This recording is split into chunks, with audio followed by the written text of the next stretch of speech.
एक के पढ़ा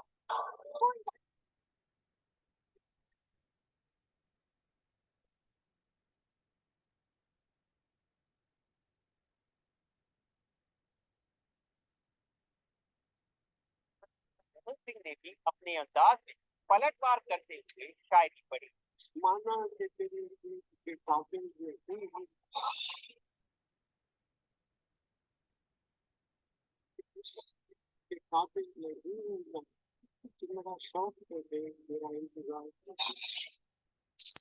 अब लगे हाथ उस कहानी को भी जान चुके हैं जिसके बिना सुषमा स्वराज का किस्सा अधूरा है।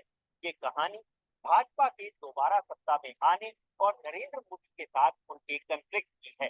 साथ ही इसमें हम इस पर भी चर्चा करेंगे कि किस तरह बाद में उनकी दोस्ती प्रधानमंत्री नरेंद्र मोदी से हो गई। बतौर नेता प्रतिपक्ष सुषमा स्वराज আপনারা নিজেদেরকে প্লিজ আনমিউট করে নেন। হ্যাঁ, দাস নাকি একজন আছেন, উনার ওখান থেকে প্রচন্ড সাউন্ড আসছে। ঠিক আছে, আপনি নিজেকে আনমিউট করে নেন।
ম্যাডাম, আপনি ক্লাস শুরু করতে পারেন।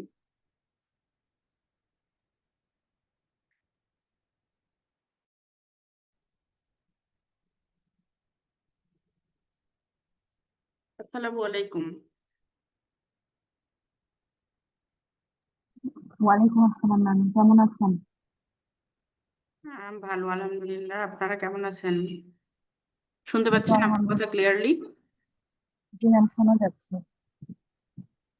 আচ্ছা, বাংলাদেশ বিষয়াবলীতে গতদিন ক্লাসে ছিলেন এরকম কেউ আছেন? আজকে যারা উপস্থিত আছেন তাদের মধ্যে কে কে গতদিন ছিলেন? জি ম্যাম, ছিলাম। আর কেউ ছিলেন না গত ক্লাসে এরকম কেউ আছেন, নতুন কেউ?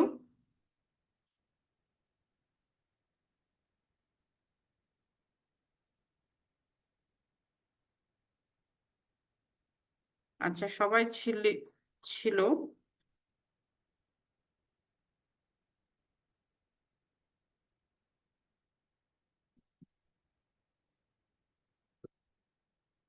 মোটামুটি সবাই আমার গত ক্লাস করেছেন। গত ক্লাসে আমরা পড়ছিলাম বাঙালি জাতির উদ্ভব। বাঙালি জাতির উদ্ভবটা আমি দেখিয়েছি যে কোন কোন জাতি থেকে বাঙালি জাতির উদ্ভব হয়েছে। আর্য এবং প্রাক আর্য। আর্য যুগ আর্য আর্যদের আসার পূর্বে কারা কারা ছিল এবং আর্য গোষ্ঠী, এই সব কিছু মিলিয়ে আমাদের এই বাঙালি জাতি, অনেকগুলা জাতির সংমিশ্রণ ঘটেছে এবং এই মানচিত্রের মাধ্যমে আমি দেখিয়েছি যে কোন জাতি কোথায় থেকে এসে আমাদের এই ভারত উপমহাদেশে এসেছিল এবং বাংলার, মানে আমাদের এই বাংলা যে জাতিটা, এটা উদ্ভব ঘটেছে।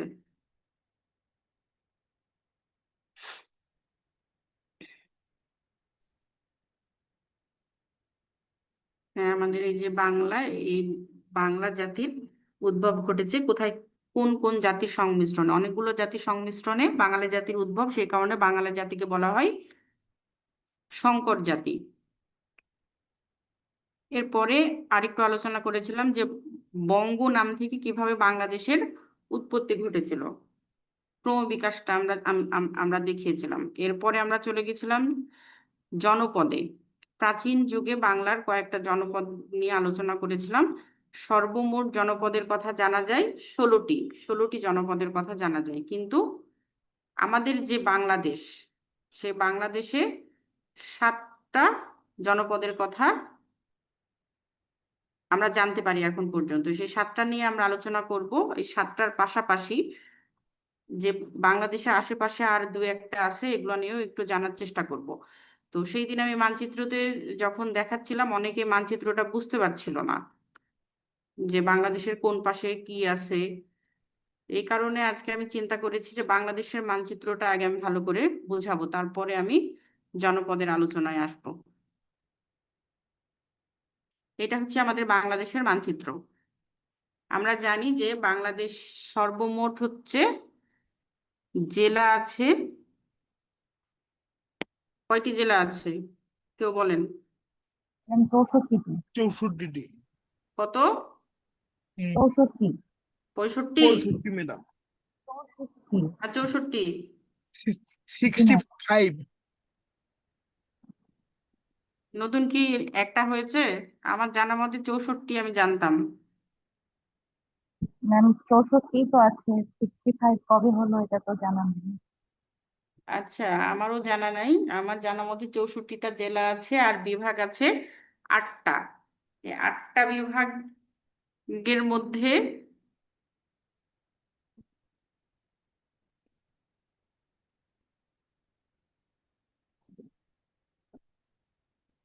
এই মানচিত্রটা নিয়ে খুব বেশি উপকার হচ্ছে না, আমি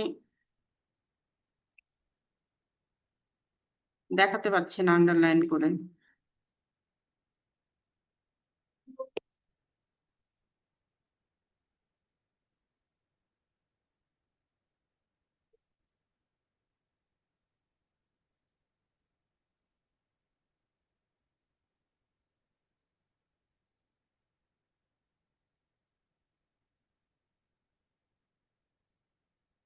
এই যে এখানে দেখা যাচ্ছে যে আমাদের হচ্ছে সর্বমোট যে 8টা বিভাগের কথা বললাম, এই 8টা বিভাগে হচ্ছে 64টা জেলা। 64টা জেলা আছে, আর বিভাগ হচ্ছে 8টায়। 8টা বিভাগ প্রথমে শুরু থেকে দেখব। একেবারে ওপর সাইডে আমরা দেখতে পাচ্ছি মেরুন কালারের অংশে রংপুর লেখা। রংপুর লেখা আছে। রংপুরের ঠিক নিচেই হচ্ছে রাজশাহী বিভাগ। রংপুর এবং রাজশাহীর ডান পাশে ময়মনসিংহ বিভাগ। হ্যাঁ, এরপরে পাশে হচ্ছে সিলেট। এই যে রংপুর, রাজশাহী, ময়মনসিংহ, সিলেট, এই 4টা বিভাগ উপরে। এবং নিচের সাইডে দেখেন আরো 4টা আছে, খুলনা, মিডিলে হচ্ছে ঢাকা, বরিশাল, এবং আলাদা আলাদা করে দিয়েছে কুমিল্লা, চিটাগাং। কুমিল্লা এবং চিটাগাং এইটা এইটা পুরাটাই হচ্ছে চিটাগাং এর মধ্যেই। হ্যাঁ, এই 4টা হচ্ছে আমাদের বিভাগ, এই 8টা আমাদের বিভাগ। এখন আমরা দেখব যে মানচিত্রের কোন সাইডে কি আছে। মানচিত্র দেখার একটাই নিয়ম, আমি আন্তর্জাতিক ক্লাসেও বলেছি, বাংলাদেশ ক্লাসেও বলছি, যে আমাদের ওপরের সাইডটা হবে উত্তর সাইড। মানচিত্রের ওপরের সাইড হবে উত্তর সাইড, নিচের সাইড হচ্ছে দক্ষিণ, হাতের ডান সাইড হবে পূর্ব, এবং বাম সাইড হচ্ছে পশ্চিম।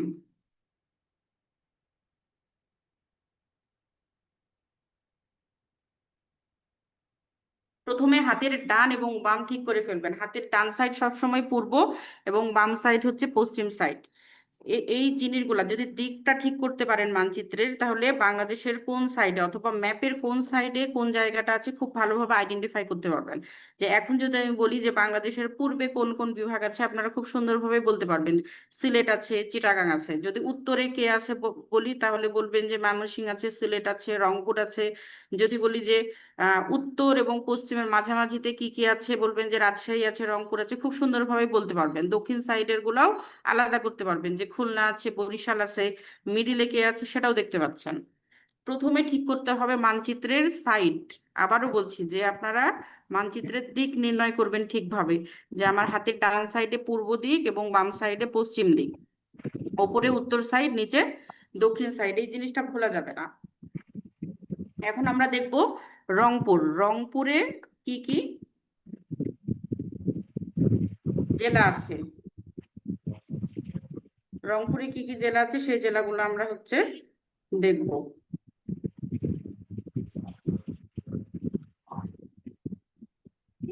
এখানে খুব ভালোভাবে বোঝা যাচ্ছে না, তারপরে আমি বলছি। এটা হচ্ছে গাইবান্ধা, এটা কুড়িগ্রাম, এটা রংপুর, নীলফামারী, লালমনিরহাট, দিনাজপুর, এরপরে পঞ্চগড়,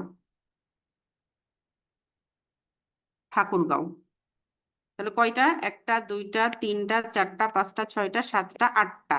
রংপুরে আমরা পেলাম জেলা হচ্ছে 8টা। আমি আবারও বলি, একেবারে উত্তরে আছে পঞ্চগড়, পঞ্চগড়ের নিচে ঠাকুরগাঁও, নীলফামারী, লালমনিরহাট, দিনাজপুর, রংপুর, কুড়িগ্রাম, এই যে এটা কুড়িগ্রাম, এবং নিচে সব থেকে নিচে হচ্ছে গাইবান্ধা। শুরুতেই হচ্ছে গাইবান্ধা।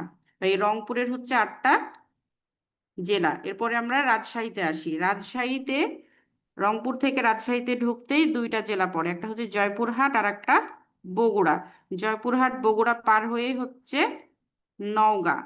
নওগাঁর পরে রাজশাহী, চাঁপাইনবাবগঞ্জ, আর ওই সাইডে আছে হচ্ছে নাটোর। নাটোর পার হয়ে সিরাজগঞ্জ, আর নাটোর সিরাজগঞ্জের সাথেই লাগা হচ্ছে পাবনা। আবার আমি বলছি,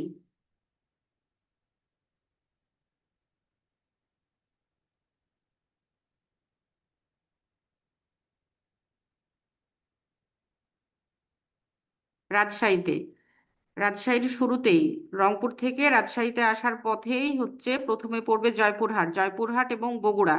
জয়পুরহাট বগুড়া থেকে আমরা রাজশাহীতে চলে যাব, নওগাঁতে চলে যাব, সরি, নওগাঁর পরে রাজশাহী। আর রাজশাহীর একেবারে পশ্চিম সাইডে হচ্ছে চাঁপাইনবাবগঞ্জ। চাঁপাইনবাবগঞ্জ পার হলেই কিন্তু ইন্ডিয়া। এরপরে রাজশাহী থেকে আমরা যখন ঢাকার সাইডে যাই, মানে পূর্ব সাইডে যাই, মানে আমার হাতের ডান সাইডে যাই, ডান সাইড মানে পূর্ব সাইড, প্রথমে পড়বে নাটোর, নাটোরের পর সিরাজগঞ্জ, এবং নাটোর সিরাজগঞ্জের দক্ষিণ সাইডে হচ্ছে পাবনা।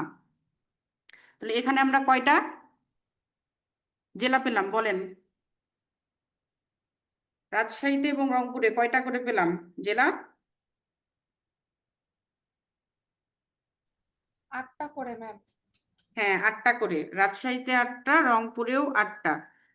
আগে কিন্তু এই যে রংপুর এবং রাজশাহী একটাই বিভাগ ছিল, দিয়ে রাজশাহীর বিভাগ ছিল হচ্ছে 8 8 16, 2টা করে দেওয়ার ফলে 8টা করে ভাগ হয়ে রাজশাহীতে এখন 8টা জেলা আছে এবং রংপুরেও 8টা জেলা আছে।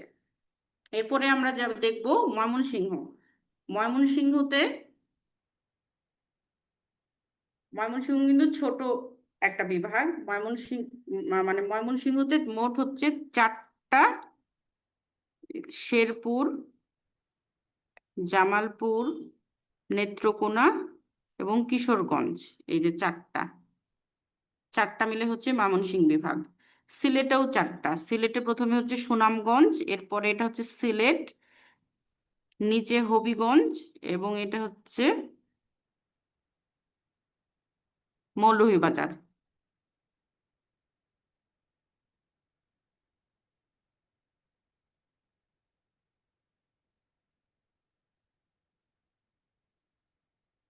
সিলেটে কয়টা? সিলেটে 4টা। ওপরে হচ্ছে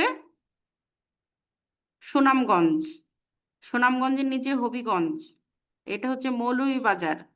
আর মানে যেটা সিলেট শহর একটা, সিলেট আলাদা একটা, এইটা সিলেট, সুনামগঞ্জ, হবিগঞ্জ, মৌলভীবাজার, এই 4টা মিলে হচ্ছে সিলেট।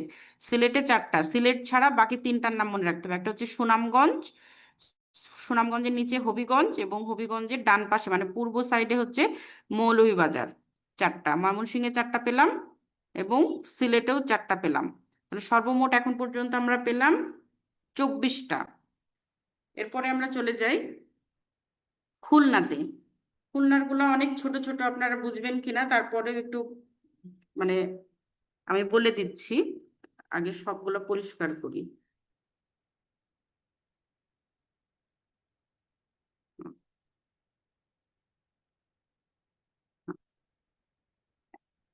খুলনা হচ্ছে এইটা, এই যে এই অংশটা হচ্ছে খুলনা। খুলনা তাহলে বাংলাদেশের কোন সাইডে আছে? খুলনার এই সাইডে আমি লিখেছি হাতের বাম সাইডে, যেহেতু পশ্চিম সাইড, পশ্চিম দক্ষিণ, দক্ষিণ পশ্চিম সাইডের কোনায়, একেবারে কোনায় হচ্ছে খুলনা। খুলনা বিভাগের শুরুতেই হচ্ছে কুষ্টিয়া, শুরুতে এটা হচ্ছে কুষ্টিয়া।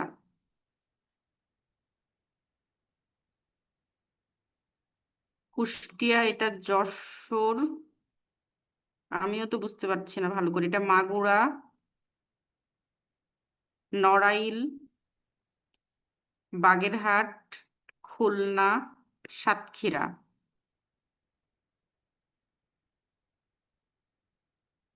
এটা মেহেরপুর। হুম, মেহেরপুর নিয়ে আমাদেরকে বিস্তারিত পড়তে হবে। এটা হচ্ছে মেহেরপুর, কুষ্টিয়ার পাশেই হচ্ছে মেহেরপুর। ঝিনাইদহ, আর একটা আমি বুঝতে পারছি না আমি নিজেও, এই জায়গাটায় কি আছে এটা আমি বুঝতে পারছি না। কুষ্টিয়া, কেউ যদি উম, জেনে থাকেন যে কুষ্টিয়া মেহেরপুরের পাশে কোনটা আমাকে একটু বলবেন। কুষ্টিয়া, মেহেরপুর এবং মাগুরার মাঝখানে।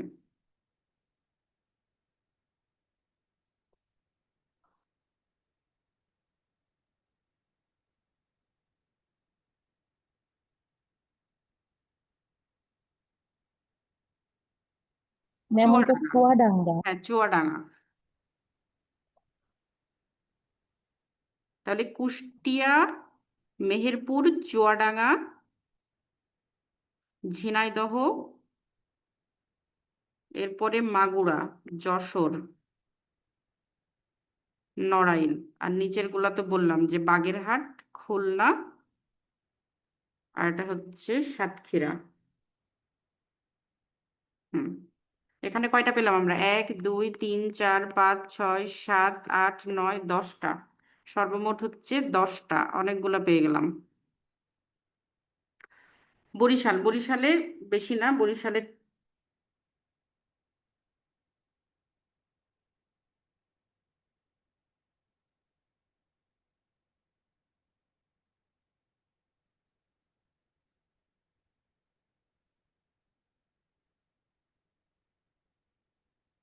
এই জায়গাটা হচ্ছে বরিশাল। বরিশালে সর্বমোট হচ্ছে 5টা আছে: বরিশাল, ঝালকাঠি, পিরোজপুর, পটুয়াখালী, ভোলা। হ্যাঁ, এটা হচ্ছে ভোলা, এটা পটুয়াখালী, বরগুনা, এই এই যে বরগুনা, এগুলো সব দ্বীপ কিন্তু।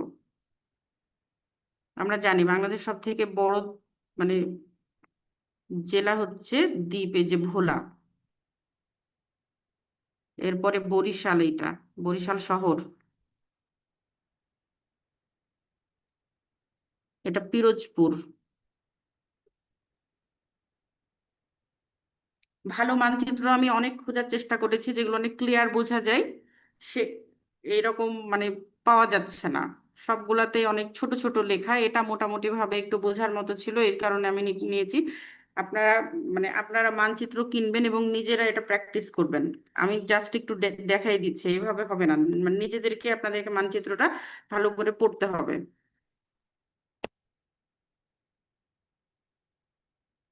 বরিশাল, আর মিডিলে হচ্ছে আমাদের ঢাকা। ঢাকার গুলো আমি বলে দিচ্ছি।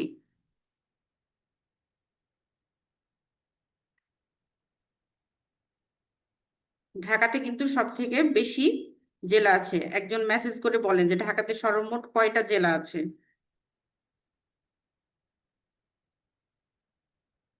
কেউ যদি জানেন বলেন।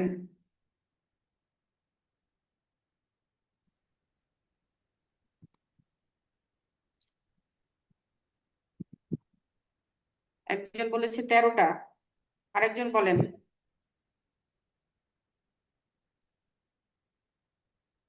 হ্যাঁ, ঢাকাতে সর্বমোট 13টা জেলা আছে: ঢাকা, গাজীপুর, নারায়ণগঞ্জ, নরসিংদী, মানিকগঞ্জ এবং মুন্সিগঞ্জ, এগুলো হচ্ছে, তারপরে টাঙ্গাইল, কিশোরগঞ্জ, ফরিদপুর, মাদারীপুর, মানে যত পুর আছে সবকিছুই হচ্ছে এই ঢাকার মধ্যে, শরীয়তপুর, গোপালগঞ্জ, রাজবাড়ী। ঢাকা এবং বরিশালটা একসাথে হয়ে গেছে। আমি যখন জনপদ পড়াচ্ছিলাম তখন ঢাকা এবং বরিশাল এই পুরা জায়গাটা মিলে ছিল আমাদের একটা জনপদ, সেটার নাম ছিল হচ্ছে বঙ্গ জনপদ।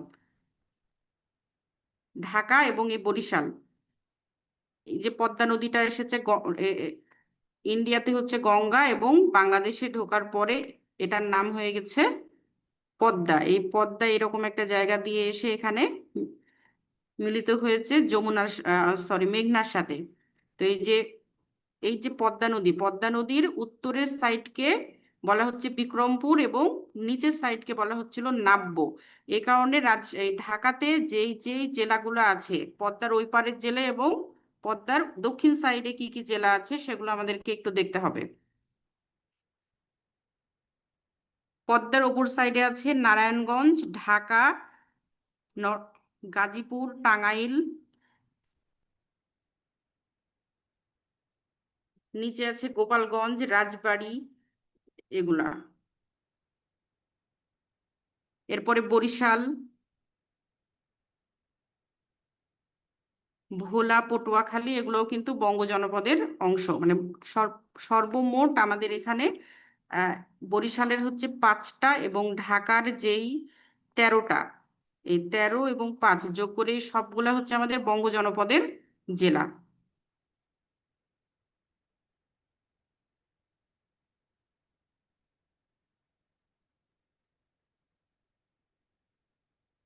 এরপরে বাকি যেটা, এই 4টা পার্বত্য অঞ্চল এবং কুমিল্লা, নোয়াখালী, এইটা হচ্ছে সিলেটের, সরি, চট্টগ্রামের অংশ। তাহলে আমরা 8টা বিভাগ দেখলাম যে কোন সাইডে কোনগুলো আছে। তো এখানে আমি প্রথমে একবার দেখিয়ে দিই যে কোন সাইডে কোন জনপদগুলো আছে।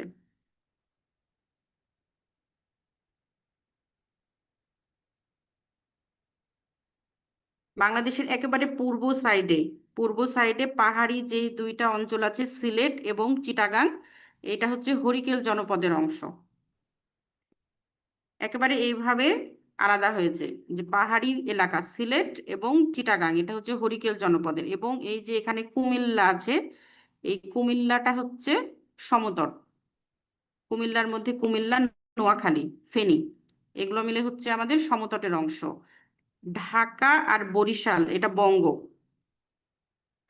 রংপুর, রাজশাহী, এই 2টা মাঝের কিছু অংশ হচ্ছে এইরকম একটা জায়গা হচ্ছে বরেন্দ্র, বাকি সবগুলাই রাজশাহী এবং রংপুর পুরাটা মিলে হচ্ছে পুন্ড। কি জনপদ? পুন্ড জনপদ। এবং রাজশাহীর একেবারে পশ্চিমে একটা জেলা আছে চাঁপাইনবাবগঞ্জ, সেই চাঁপাইনবাবগঞ্জ শহর ভারতের আরো 4টা জায়গা মিলে গৌড় জনপদের অবস্থান। মোটামুটি ভাবে এই জনপদগুলো জানলেই হবে। তাহলে শুরুতেই একেবারে বাংলাদেশের শুরুতেই হচ্ছে পুন্ড জনপদ। হাতের বাম সাইড থেকে পুন্ড জনপদ হচ্ছে প্রাচীনতম জনপদ। পুন্ড মানে প্রাচীন, এর জন্য পুন্ড জনপদ হচ্ছে প্রাচীন জনপদ। পুন্ড জনপদ যেমন প্রাচীন এবং পুন্ড জনপদ টা বেশি পরীক্ষায় আসে, যে এটা পরীক্ষা আসে যে বাংলাদেশের প্রাচীনতম জনপদ কোনটা, পুন্ড জনপদ। এবং প্রাচীনতম জনপদের হচ্ছে রাজধানী কোথায়? রাজধানী হচ্ছে বগুড়ায়। এই যে বগুড়া আছে, বগুড়ার একটা জায়গা আছে মহস্থানগড়, সে মহস্থানগড়ে হচ্ছে এই পুন্ডদের রাজধানী ছিল। মোটামুটি ভাবে এই দুইটার বেশি ওইভাবে কঠিন প্রশ্ন আসে না, যে পুন্ড হচ্ছে প্রাচীনতম জনপদ, মানে বাংলাদেশের প্রাচীনতম জনপদ কোনটা, পুন্ড জনপদ। এবং এটার রাজধানী কোথায়? এটার রাজধানী হচ্ছে মহস্থানগড়। এরপরে আরেকটা বঙ্গ।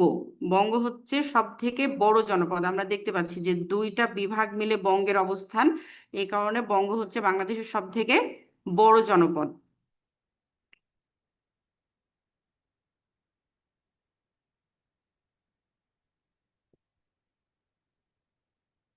কুন্ড হচ্ছে প্রাচীনতম জনপদ এবং বঙ্গ সব থেকে বড় জনপদ।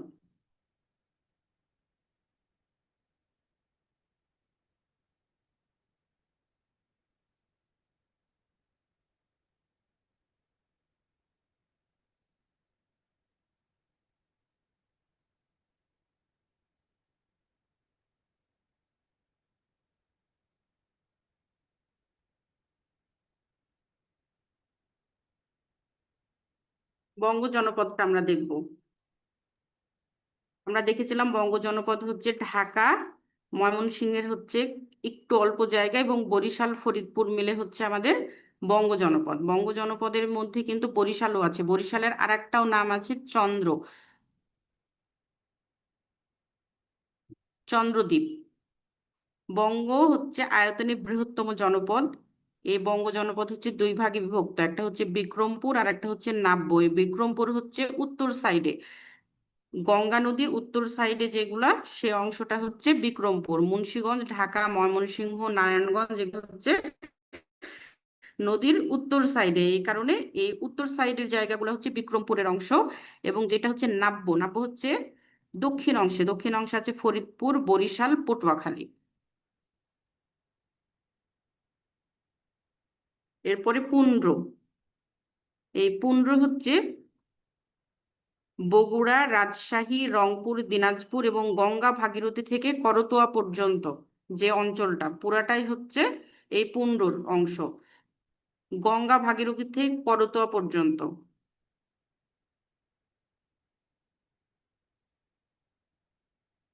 এই মানচিত্রে আমরা দেখিয়েছিলাম যে গঙ্গা কোনটা, গঙ্গা হচ্ছে এইটা, এই যে গঙ্গা নদীর নাম লিখেছে, গঙ্গা চলে এসেছে, গঙ্গা এখান থেকে বাংলাদেশে ঢুকেছে, এটা হচ্ছে বাংলাদেশের বর্ডার, এটা হচ্ছে বাংলাদেশের বর্ডার। বাংলাদেশে এখানে প্রবেশ করেছে, বাংলাদেশে প্রবেশ করেছে এখানে। বাংলাদেশে প্রবেশ করার সময় এই গঙ্গাটা ইন্ডিয়ার হচ্ছে একেবারে বর্ডারের কাছ দিয়ে এই পাশ দিয়ে এসে বঙ্গোপসাগরে পতিত হয়েছে। এটা একটা ভাগ। গঙ্গা যখন বাংলাদেশে প্রবেশ করেছে এটার নাম হয়েছে পদ্মা। আর ভারতের যে অংশটা একেবারে দক্ষিণ দিক দিয়ে বাংলাদেশ এবং ভারতের বর্ডারের কাছ দিয়ে বঙ্গোপসাগরে গেছে, এটার নাম হয়ে গেছে, যেখানে লিখেছে ভাগীরথী নদী। তাহলে গঙ্গা ভাগীরথী বলতে এই পদ্মা এবং ভাগীরথী নদীটাকেই বোঝাচ্ছে, যে গঙ্গা ভাগীরথী। গঙ্গা ভাগীরথী থেকে করতোয়া পর্যন্ত, এই যে এখানে করতোয়া নদী, এই যে বিস্তীর্ণ এলাকাটা, এই এলাকাটাকেই বলা হচ্ছে পুন্ড জনপদ, যে গঙ্গা ভাগীরথীর উত্তর সাইড থেকে করতোয়া পর্যন্ত। আপনারা কি বুঝেছেন এটা, যে কোন জায়গা থেকে কোন জায়গা? গঙ্গা নদীর উত্তর সাইড থেকে একেবারে করতোয়া নদী পর্যন্ত। করতোয়া নদী হচ্ছে বগুড়াতে। এই করতোয়া নদীর অববাহিকা পর্যন্ত পুরা বিস্তীর্ণ যে এলাকাটা, সেই এলাকাটাকে বলা হচ্ছে পুণ্ড জনপদ। এই যে পুণ্ড, এই পুণ্ডর রাজধানী হচ্ছে পুণ্ডনগর বা মহস্থানগড়। আগে ছিল পুণ্ডনগর, এখন এই জায়গাটার নাম দিয়েছে মহস্থানগড়। এই মহস্থানগড় হচ্ছে বগুড়াতে অবস্থিত। এইটা বাংলাদেশের প্রাচীনতম জনপদ। খ্রিস্টপূর্ব 3য় শতকে অশোকের শিলালিপি থেকে পাওয়া গেছে। আজকে অশোক সম্পর্কে, সম্রাট অশোক সম্পর্কে আমরা জানবো। এই অশোকের অনেকগুলা শিলালিপি পাওয়া যায়, তার মধ্যে এটাতে পাওয়া গেছে যেটা খ্রিস্টপূর্ব মানে এই 3য় শতকের যে হচ্ছে শিলালিপি, সেটাতে উল্লেখ ছিল যে পুণ্ডনগর হচ্ছে মহাস্থানগড়, এবং এটা প্রাচীনতম জনপদ ছিল, মানে একটা পুণ্ড নামের জনপদ ছিল। এটা অশোকের শিলালিপিতে জানা গেছে। এরপরে চন্দ্রদ্বীপ। আমরা যখন বঙ্গ পড়লাম, বঙ্গর মধ্যে বরিশালও ছিল। এই বরিশালটাকে আবার চন্দ্রদ্বীপ নামেও অভিহিত করা হয়ে থাকে। বরিশাল অঞ্চলের বালেশ্বর থেকে মেঘনা পর্যন্ত এই জায়গাটা হচ্ছে চন্দ্রদ্বীপের অংশ, বঙ্গের অন্তর্ভুক্ত। গতদিনও বলেছিলাম যে বঙ্গ জনপদের মধ্যে চন্দ্রদ্বীপের অবস্থান। রাজা ত্রৈলোক্য চন্দ্রের নাম অনুসারে নামকরণ করা হয়েছে চন্দ্রদ্বীপের। বরিশালের একজন রাজা ছিল, সেই রাজা নিজের নাম অনুসারে বরিশালের এই অঞ্চলটার নাম রেখেছিল চন্দ্রদ্বীপ। এরপরে বরেন্দ্র অঞ্চল। বরেন্দ্র বলতে বগুড়া, দিনাজপুর, রাজশাহী ও পাবনার কিছু অংশ।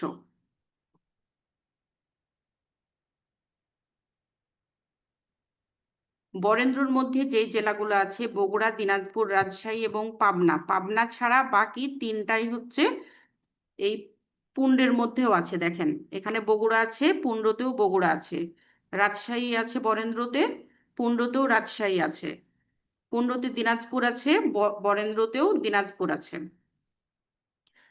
তো বরেন্দ্র এবং পুণ্ড জেলাগুলা একই রকম, মানে মনে থাকবে আপনাদের যে যদি বরেন্দ্রর জেলাগুলো মনে রাখেন তাহলে ওই জেলাগুলো আবার পুণ্ডতেও আছে।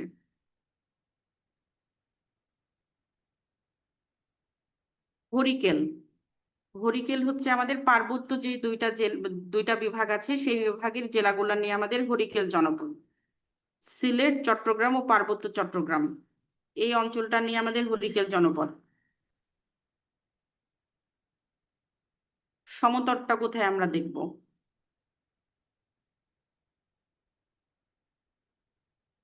এই যে সমতট হচ্ছে মেঘনা নদীর নিচ থেকে বড় কামতা পর্যন্ত, এই যে এই এলাকাটা হচ্ছে সমতট। এর মধ্যে কুমিল্লা এবং ফেনী পড়বে। সমতট যেখান থেকে শেষ হবে সেখান থেকেই চট্টগ্রামের হরিকেল হরিকেল অঞ্চলটা শুরু, এবং সমতট ওই সাইডে যেখানে শেষ হবে সেখান থেকে যে ওপরে হচ্ছে আমাদের আবার হরিকেলের শুরু। মাঝখানে হচ্ছে সমতট, ওপরেও হরিকেল, নিচেও হরিকেল।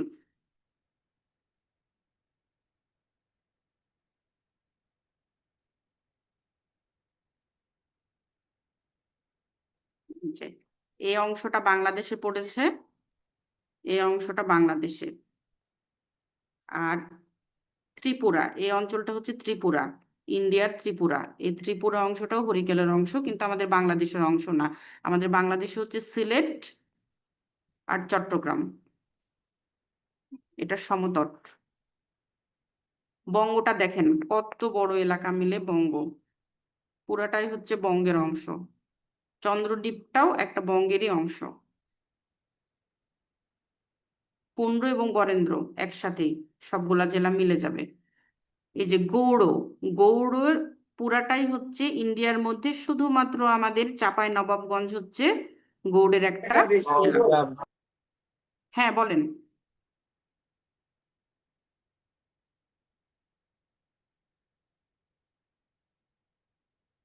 কেউ কিছু বলছেন?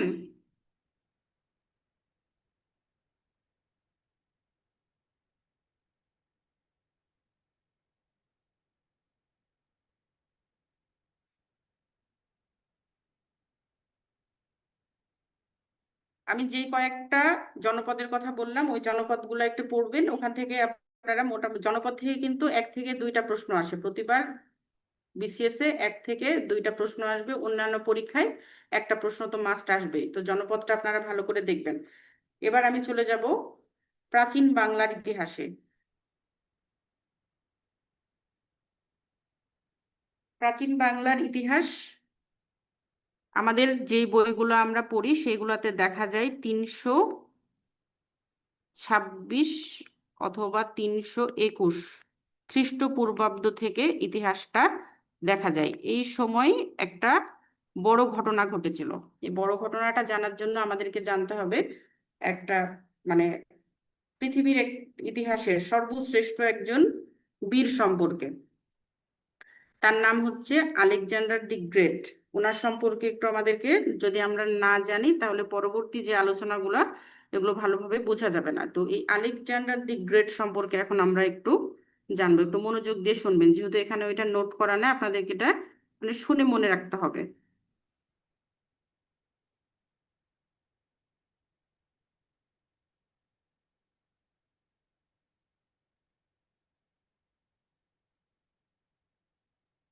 এই আলেকজান্ডার দ্য গ্রেট মানে আলেকজান্ডার হচ্ছে পৃথিবীর ইতিহাসে, আমি কি বললাম, সব থেকে প্রভাবশালী হচ্ছে একজন বীর যোদ্ধা। ইনি মাত্র 32 বছর বয়সে, পৃথিবীর প্রায় অর্ধেক দখল করে নিয়েছিল। মানে শাসন না করলেও উনি প্রায় পৃথিবীর অর্ধেক দখল করেছিল, গ্রিস থেকে ভারতের পাঞ্জাব পর্যন্ত। কোথায় থেকে? গ্রিস। গ্রিস হচ্ছে ইউরোপের একটা দেশ। সেই প্রাচীন গ্রিস থেকে ভারতের পাঞ্জাব, পাঞ্জাবের অবস্থানটা হচ্ছে এই যে এখানে।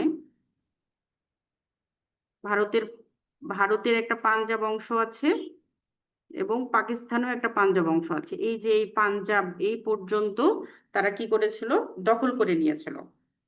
মানে এটা হচ্ছে পূর্ব সাইড, ভারতের পূর্ব সাইড, এটা পশ্চিম সাইড, এবং গ্রীষ্ম হচ্ছে পশ্চিম সাইডে অবস্থিত। পশ্চিম থেকে ওরা এসে আস্তে আস্তে এই যে আফগানিস্তান, পাকিস্তান, এই পারে মানে ইরান, ওরা হচ্ছে পারস্য জয় করেছিল প্রথমে। যে আফগানিস্তানের বাম পাশে হচ্ছে, এটা হচ্ছে ইরান। ইরান জয় করেছিল, ইরানের পরে আফগানিস্তান দিয়ে পাকিস্তানের এই সাইড দিয়ে এসে পাঞ্জাব, এই পাঞ্জাবটা তারা দখল করেছিল। গ্রিস থেকে ভারতের পাঞ্জাব দখল করে, মানে তিনি হচ্ছে মানে এই পাঞ্জাব পর্যন্ত আসার সময় যতগুলা রাজ্য সে অতিক্রম করেছে প্রত্যেকটা রাজ্য জয় করেছিল। একটা যুদ্ধে হচ্ছে হারেনি। ইতিহাসের এই পরাক্রমশালী যোদ্ধা মানে এই আলেকজান্ডার দি গ্রেট মানে এত শক্তিশালী, এবং মানে উনি যুদ্ধে এত অপরাজেয় ছিল যে এই যে 200 বছর ধরেও কিন্তু মানুষ ইতিহাসে ইতিহাসে ওনার নামটা মনে রেখেছি আমরা সবাই। আমরা তাকে মানে এই জন্য গ্রেট নামে জানে, মহান, যে মহান আলেকজান্ডার দি গ্রেট। প্রাচীন গ্রিসের মানে ওনার জন্মটা হয়েছিল 356 খ্রিস্টপূর্বাব্দে। আপনারা খ্রিস্টপূর্বাব্দ মানে তো বোঝেন খ্রিস্টের জন্মের পূর্বে, মানে আস্তে আস্তে সংখ্যাটা মাইনাস হবে, যত সময় বাড়বে মাইনাস হবে। মানে তার জন্ম এই যে 56 খ্রিস্টপূর্ব, 556 খ্রিস্টাব্দে 2 বছর পর, তার যখন 2 বছর হবে তখন কিন্তু খ্রিস্টপূর্বাব্দ কত হয়ে যাবে? 54 হবে।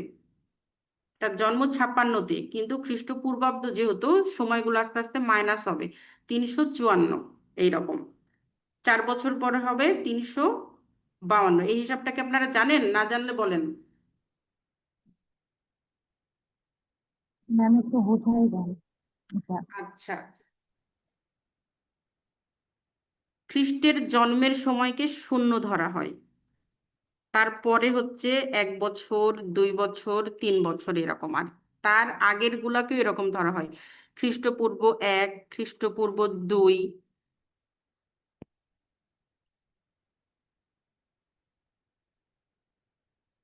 খ্রিস্টপূর্ব 3। তাহলে আমি যদি জন্মগ্রহণ করি খ্রিস্টপূর্ব 3-এ, তাহলে তার 2 বছর পরে কত হবে? খ্রিস্টপূর্ব 1 হবে না? বুঝেন নাই?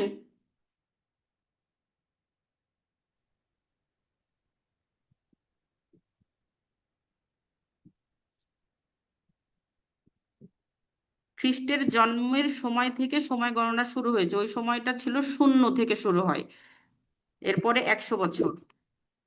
200 বছর, এটা তো বেশি হলো স্বাভাবিক নিয়মে, কিন্তু তার আগের সময়টা, তার আগের 100 বছর, তার আগের 200 বছর, তার আগের 300 বছর, তাহলে আমি যখন 300 বছরে কেউ জন্মগ্রহণ করবে, তার 200 বছর মানে 100 বছর পর এই সময়টায় আমি কি বলবো, খ্রিস্টপূর্ব 300-তে সে জন্মগ্রহণ করেছিল এবং খ্রিস্টপূর্ব 200-তে সে মৃত্যুবরণ করেছে।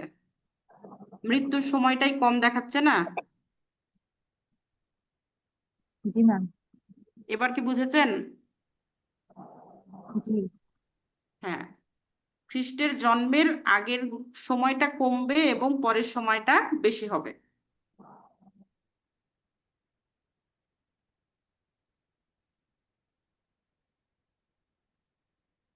তো কি বলছিলাম, যে আলেকজান্ডার দি গ্রেট জন্মগ্রহণ করেছিল 356 খ্রিস্টপূর্বাব্দে 20 জুলাই।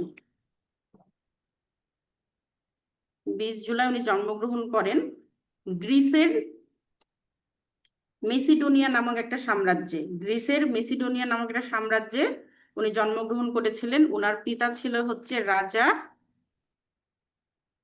দ্বিতীয় ফিলিপ।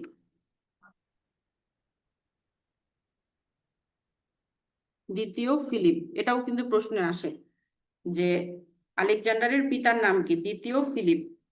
উনি জন্মগ্রহণ করেন 356 খ্রিস্টাব্দের 20 জুলাই। এটাও প্রশ্ন আসে, উনি কোথাকার রাজা ছিলেন? আলেকজান্ডার দ্য গ্রেট কোথাকার সম্রাট ছিলেন? উনি ছিলেন হচ্ছে গ্রিসের মেসিডোনিয়া নামক এক সাম্রাজ্যের। এই তিনটাই প্রশ্ন বহুবার আসে। এই রাজা ফিলিপ কি করে, যখন আলেকজান্ডার দি গ্রেট 13 বছর বয়স, এই 13 বছর যখন বয়স, তখন তার একজন গৃহশিক্ষক রাখে। এই গৃহশিক্ষকের নাম আমরা সবাই জানি। এই গৃহ শিক্ষকের নাম হচ্ছে এরিস্টটল। এরিস, ওই যে একটা আছে না যে আলেকজান্ডারের গৃহশিক্ষককে এরিস্টটল, এরিস্টটলের গৃহশিক্ষক হচ্ছে কে, এটা একটা সিরিয়ালে কিন্তু প্রশ্ন আসে। এটা এই সিকোয়েন্সটা আপনারা মনে রাখবেন। এরিস্টটলকে উনি কি রাখে, যে এই যে আলেকজান্ডার দি গ্রেট এর গৃহশিক্ষক হিসাবে, তিনি এই আলেকজান্ডারকে মানে যেই আহ, আহ, তার হচ্ছে যে চিকিৎসা, দর্শন, নীতি, ধর্ম এবং মানে হচ্ছে তর্কবিদ্যা, এরপরে সাহিত্য, সংস্কৃতি, সবকিছু মানে যাবতীয় শিক্ষা তিনি তার এই গৃহশিক্ষকের কাছ থেকেই কিন্তু উনি অর্জন করেন। 13 থেকে যখন তার 16 বছর বয়স, এই 3 বছর তার গৃহশিক্ষক হিসাবে তিনি ছিলেন এবং তাকে চিকিৎসা শাস্ত্র থেকে দর্শন, নীতি, ধর্ম সবকিছু তাকে শিক্ষা প্রদান করেন। পিতা ফিলিপের মৃত্যুর পর যখন মারা যায়, দ্বিতীয় ফিলিপ যখন মারা যায়, তখন আলেকজান্ডারের বয়স ছিল 20 বছর। এই 20 বছর বয়সে তিনি মেসিডোনিয়ার সিংহাসনে বসেন। আলেকজান্ডারের সাম্রাজ্য মানে বললাম না যে এই যে পাঞ্জাব পর্যন্ত ছিল, এই পাঞ্জাবে কিন্তু সিন্ধু নদ, এই পাঞ্জাবে একটা নদ আছে, সেটা হচ্ছে নাম হচ্ছে সিন্ধু। তো বলা হয় যে সাগর থেকে সিন্ধু নদ পর্যন্ত, এই যে গ্রিসের ওখানে যে সাগরটা আছে ওটার নাম হচ্ছে অদ্রিয়াটিক সাগর। ওই সাগরের নাম হচ্ছে অদ্রিয়াটিক সাগর।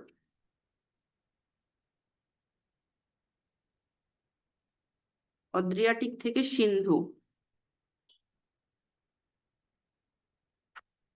এই অদ্রিয়াটিক থেকে সিন্ধু সাগর নদ পর্যন্ত হচ্ছে আলেকজান্ডারের বিস্তৃত ছিল। এই পরাক্রমশালী আলেকজান্ডার দ্য গ্রেট মানে ভারতবর্ষে যখন এই পাঞ্জাব দখল করে আসে, তারপরে উনি চিন্তা করে যে পুরা ভারতবর্ষটাই, এই যে পুরা ভারতবর্ষটাই উনি দখল করবে।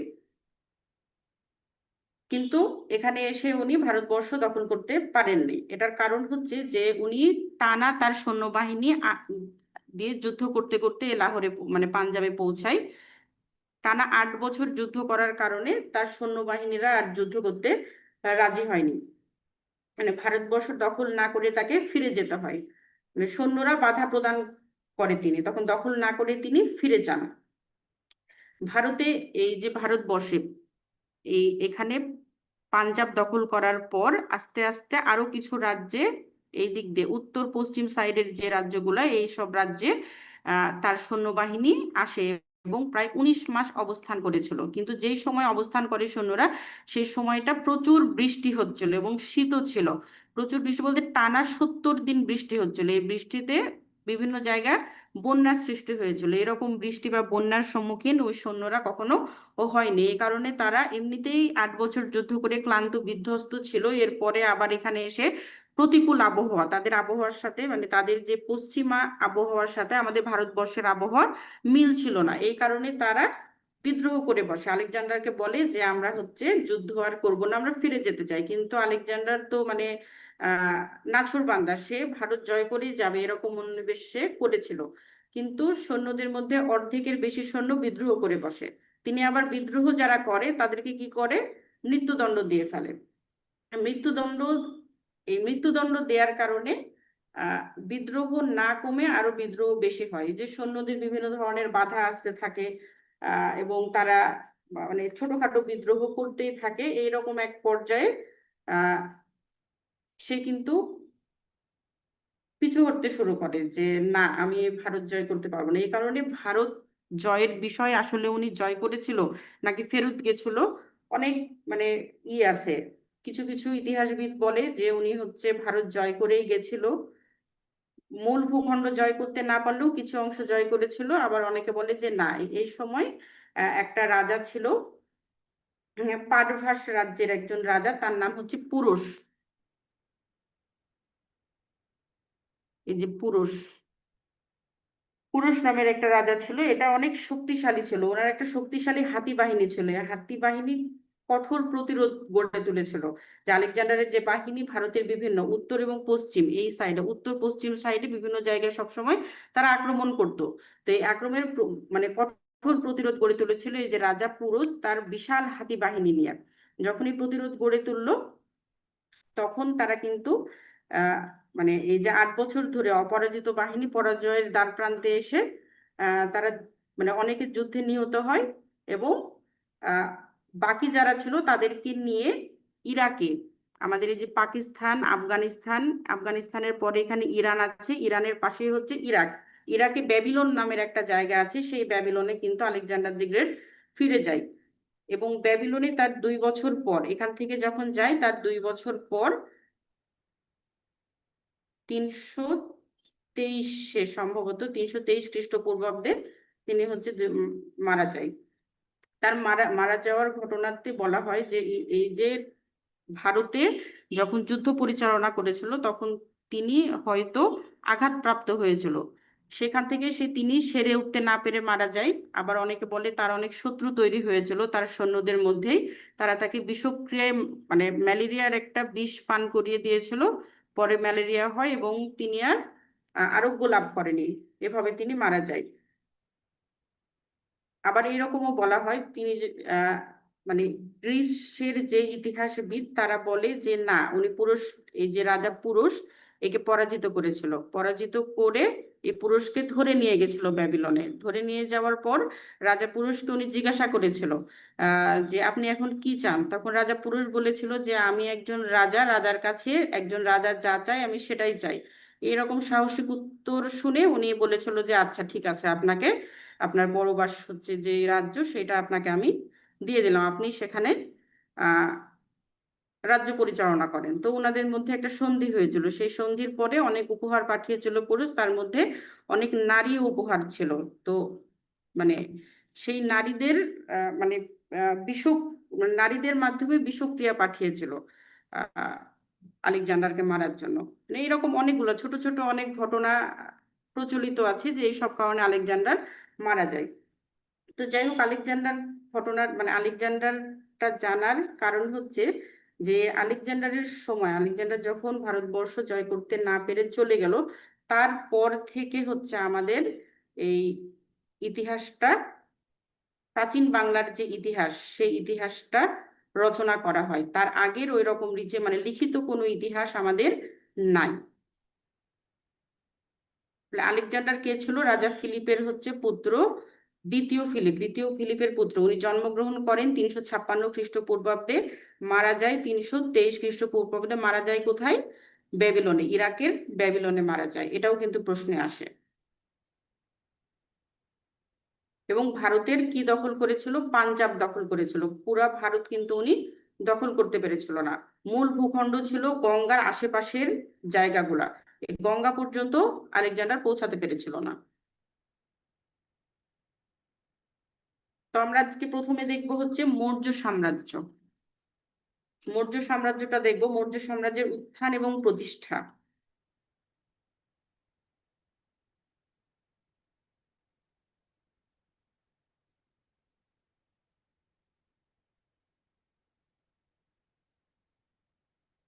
খ্রিস্টপূর্ব 324 সালে চন্দ্রগুপ্ত মৌর্য নন্দ বংশকে পরাজিত করে মৌর্য সাম্রাজ্যের গোড়াপত্তন করে। কোন বংশকে? নন্দ বংশকে।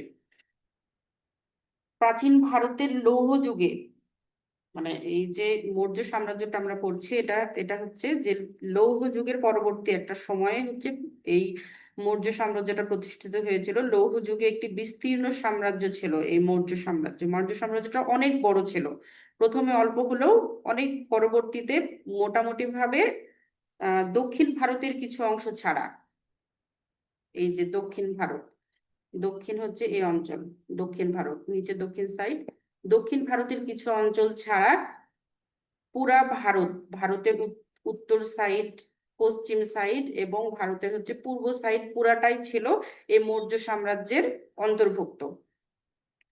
সব থেকে বিস্তীর্ণ হচ্ছে সাম্রাজ্য মনে করা হয় হচ্ছে যে মৌর্য সাম্রাজ্যকে। মৌর্য রাজবংশ শাসিত এই সাম্রাজ্য হচ্ছে 321 খ্রিস্টপূর্বাব্দ থেকে 321 থেকে 185 খ্রিস্টপূর্বাব্দ, মানে শুরু হয়েছে 321-এ, তারপর থেকে 185 খ্রিস্টপূর্বাব্দ পর্যন্ত 137 বছর হচ্ছে রাজত্ব করেছিল। যে এখানেও ওই জিনিসটা বুঝতে হবে যে খ্রিস্টের জন্মের পূর্বে, ওই কারণে যে আস্তে আস্তে সময়টা কমবে, যে 321 খ্রিস্টপূর্বাব্দে শুরু হয়েছিল এবং 185 খ্রিস্টপূর্বাব্দ পর্যন্ত এই মৌর্য সাম্রাজ্য ছিল সর্বমোট 137 বছর। এই সাম্রাজ্য পূর্বের গঙ্গা নদী অববাহিকা থেকে শুরু হয়েছিল। গঙ্গা নদী অববাহিকা, গঙ্গা নদী অববাহিকা আমরা জানি যে এই যে হিমালয় থেকে গঙ্গা নদী এর উপরে যে বাংলাদেশে প্রবেশ করেছে। গঙ্গা নদী অববাহিকা মানে উপরের এই সাইড, নিচের এই সাইড, তারপরে এই সাইড পুরোটাই হচ্ছে গঙ্গা নদী অববাহিকা একটা এলাকা। এই অঞ্চলটাকে বলা হচ্ছে গঙ্গা নদী অববাহিকা। এই গঙ্গা নদীর অববাহিকা থেকে শুরু হয়েছিল হচ্ছে মৌর্য সাম্রাজ্য, যেখানে বর্তমানের বিহার এবং পশ্চিম বাংলা অবস্থিত। এই যে আমি যেটা বললাম, এখানে এখন আমি প্রমাণ দেখাই যে বিহার এবং পশ্চিম বাংলা, এই যে এটা হচ্ছে বিহার, এটা হচ্ছে বিহার, বিহারের রাজধানী হচ্ছে বারাণসী এবং পশ্চিম বাংলার রাজধানী হচ্ছে কলকাতা। এই যে আমি বললাম না যে গঙ্গা নদীর অববাহিকা এলাকা, এটা গঙ্গা নদী, গঙ্গা নদীর অববাহিকা এলাকা বাংলা এবং বিহার।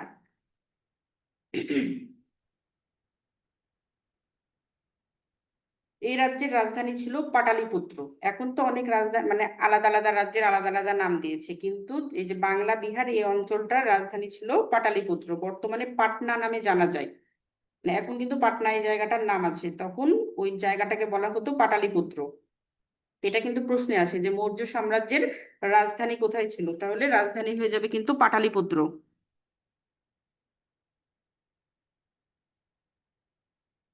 মৌর্য সাম্রাজ্যের রাজধানী পাটালিপুত্র, বর্তমানে পাটনা নামে পরিচিত এই জায়গা। এই সাম্রাজ্য স্থাপনের কৃতিত্ব হচ্ছে চন্দ্রগুপ্ত মৌর্য এবং তার মন্ত্রী কৌটিল্য। চন্দ্রগুপ্ত মৌর্য সম্পর্কেও আমরা আজকে জানবো এবং তার মন্ত্রী যে ছিল কৌটিল্য, তার সম্পর্কেও আজকে আমরা জানবো। এই কৌটিল্য হলো বিশ্ববিখ্যাত, মানে কৌটিল্যকে বলা হয় বিশ্ববিখ্যাত হচ্ছে কূটনীতি এবং অর্থনীতিবিদ। এই তার বইটার নাম হচ্ছে, মানে তার বইয়ের নাম অনুসারে তাকে চাণক্য নামেও ডাকা হয়। 321 খ্রিস্টপূর্বাব্দের কথা বললাম না, এই 321 খ্রিস্টপূর্বাব্দে সিংহাসনে বসে কে বসে? চন্দ্রগুপ্ত মৌর্য বসে। চন্দ্রগুপ্ত 321 খ্রিস্টাব্দে সিংহাসনে বসার পূর্বে সাম্রাজ্য বিস্তারে মনোনিবেশ করে এবং সাম্রাজ্য এই যে এই জায়গাটা থেকে শুরু হয়েছিল, এই জায়গা থেকে সে হচ্ছে উত্তর ভারতের আরো জায়গা দখল করে, পশ্চিম ভারত দখল করে, মধ্য ভারত দখল করে আস্তে আস্তে তার সাম্রাজ্য বিস্তার করতে শুরু করেছিল 321 সালের পর থেকে। ভারতের উত্তর পশ্চিমে ছোট ছোট যত রাজ্য ছিল, এই যে উত্তর এবং পশ্চিমের যত ছোট ছোট রাজ্য ছিল, সব রাজ্যগুলা কি হতো? যে এগুলো আলাদা আলাদা রাজা ছিল। উনি ক্ষমতা যখন দখল করে এই অঞ্চলের ক্ষমতা দখল করে, কিন্তু এই উত্তর সাইডে এবং পশ্চিম সাইডে ছোট ছোট অনেক রাজ্য ছিল, এবং এই রাজ্যগুলোতে যে রাজাগুলা ছিল তারা নিজেদের মধ্যে অনেক মানে ঝামেলা করতো, ছোট যুদ্ধ করতো, অথবা কলহে সবসময় ব্যস্ত থাকতো। তো উনি এই যে চন্দ্রগুপ্ত মৌর্য, উনি এটা সুযোগ নেয় এবং এই উত্তর এবং পশ্চিমের মোটামুটি সব রাজ্যগুলো সে জয় করে নেয়। 1316 খ্রিস্টাব্দের মধ্যে তিনি মানে মৌর্য বংশ সম্পূর্ণ, যে এই যে মৌর্য বংশটা ছিল সম্পূর্ণ উত্তর এবং পশ্চিমের অঞ্চলগুলা সে দখল করে ফেলেছিল। তা আমি বলছিলাম, বারবার করে বলছি যে এই যে একটা নাম চন্দ্রগুপ্ত মৌর্য, চন্দ্রগুপ্ত মৌর্য। আর আজকে পড়বো মৌর্য সাম্রাজ্য। মৌর্য সাম্রাজ্যের যিনি প্রতিষ্ঠাতা সেই এই যে চন্দ্রগুপ্ত, আর তার বংশের নাম ছিল মৌর্য। আমরা জানি যে যে কোনো বংশের নামকরণ করা হয় তার পিতার বংশের একটা নাম অনুসারে, পিতার যে টাইটেলটা থাকে সেটা নাম অনুসারে। কিন্তু এই যে চন্দ্রগুপ্ত মৌর্য যে নামটা বললাম, এটার ক্ষেত্রে কিন্তু পুরাটাই উল্টা ছিল। মৌর্য সাম্রাজ্যের প্রতিষ্ঠাতা চন্দ্রগুপ্ত মৌর্যের বংশ, মানে এই বংশ পরিচয় যে হিস্ট্রি, এটা খোঁজ নিতে যাওয়া যায়, তো স্পষ্ট কোনো ধারণা না পেলেও তার মায়ের নাম পাওয়া গেছে। এই চন্দ্রগুপ্ত মৌর্যের মায়ের নাম মুরা। এই মুরা থেকেই মৌর্য নামটা এসেছে, মুরা থেকে মৌর্য নামটা এসেছে, এবং মৌর্য সাম্রাজ্য এটার নামকরণ করা হয়েছে। আর ইতিহাসে এটাই বাংলার ইতিহাসে প্রথম যে কোনো রাজবংশের নাম যেটা মায়ের নাম অনুসারে হয়েছে। চন্দ্রগুপ্তের পিতা একজন সৈনিক ছিল, উনি যুদ্ধ করতে যে মারা যায়, মারা যাওয়ার পরে উনি মারা গেলে তার মাতাকে নিয়ে মগধে চলে যায়। মগধের রাজধানী ছিল পাটলিপুত্র, যেটা আমরা এই যে পাটলিপুত্রের নাম দেখলাম, যে বিহার এবং বাংলা বিহারের একটা জায়গা পাটলিপুত্র, ওখানে চলে যায়। এবং ওখানে যে মানে চাণক্য নামের একজনের সাথে পরিচিত হয়। এই চাণক্যই পরবর্তীতে চন্দ্রগুপ্ত মৌর্যকে যুদ্ধ শেখায়, রাজনীতি শেখায়, অর্থনীতি শেখায়, মানে কূটনীতি। একটা দেশের সাথে, একটা অঞ্চলের সাথে আর একটা অঞ্চলের কূটনীতিক যে জ্ঞান, সেটা এই চাণক্য নামের ব্যক্তিটাই চন্দ্রগুপ্ত মৌর্যকে শেখায়। যে চাণক্য যার কথা বলছি, এই চাণক্য আহ চাণক্যর পরিচয় দিতে গেলে আর একটা অঞ্চলের কথা বলতে হবে। সেটা যে একটা অঞ্চলে পুরাটা, যে উত্তর ভারতের ম্যাক্সিমাম অংশ নন্দ রাজাদের অধীনে ছিল। নন্দ রাজা, এই নন্দ রাজাদের অধীনে ছিল। এবং আমরা যে আলেকজান্ডারের নাম শুনেছিলাম, আলেকজান্ডার কি করছিল, আহ ভারতবর্ষ আক্রমণের জন্য বা ভারতবর্ষে তার সাম্রাজ্য বিস্তারের জন্য অভিযানে এসেছিল। তো এই চাণক্য যার কথা বলছি, ইনি অনেক আগে এটা আন্দাজ করেছিল যে আলেকজান্ডার তার সৈন্যবাহিনী নিয়ে যেহেতু ইরান পর্যন্ত চলে এসেছে, তাহলে ভারতবর্ষে এসে পৌঁছে যাবে। তো চাণক্য কি করেছিল, এই নন্দ রাজাদের কাছে গেছিল যে তোমরা এখনই সতর্ক হও, তোমরা যদি সতর্ক না হও তাহলে ভারতবর্ষ কিন্তু এক সময় আলেকজান্ডার এবং তার সৈন্যবাহিনী দখল করে নেবে। কিন্তু নন্দ রাজারা তাকে খুব অপমান করে, চাণক্যকে খুব অপমান করে পাঠিয়ে দিয়েছিল, যে তার কথা গুরুত্ব দেয়নি। যে নন্দরাজার বলছে আমরা এত শক্তিশালী, আমাদেরকে কেউ পরাজিত করতে পারবে না। তো চাণক্য অপমানিত হয়ে তিনি মানে সেই সময় মানে এত অপমানিত হয়েছিল, সে সময় তিনি একটা যে মানে মনে মনে করে ফেলেছিল যে আমাকে এভাবে অপমান করলো, আমি এই নন্দ রাজাদেরকে যেভাবেই হোক আহ বিতাড়িত করব। তো এই কারণে উনি চন্দ্রগুপ্তকে পরবর্তীতে কাজে লাগিয়েছিল। চন্দ্রগুপ্তকে পরে পেয়েছিল, কিন্তু উনি ওখান থেকে নন্দরাজাদের কাছ থেকে ফেরত আসার পরে সারা ভারতবর্ষে গুপ্তচর বাহিনী পাঠায়, গুপ্তচর বাহিনী পাঠায় এবং দেখায় যে নন্দ রাজা, প্রত্যেক রাজারই কিছু শত্রু থাকে, তো কোন কোন রাজা নন্দ রাজাদের বিপক্ষে, সেই রাজাদেরকে তার পক্ষে নিয়ে আসার জন্য সেই গুপ্তচরদেরকে পাঠায় এবং একত্রিত মানে ওই ষড়যন্ত্রকারীদেরকে তিনি একত্রিত করতে পেরেছিলেন। অন্যদিকে চন্দ্রগুপ্ত, মানে চন্দ্রগুপ্তকেও তিনি যুদ্ধের জন্য প্রস্তুত করতে থাকেন।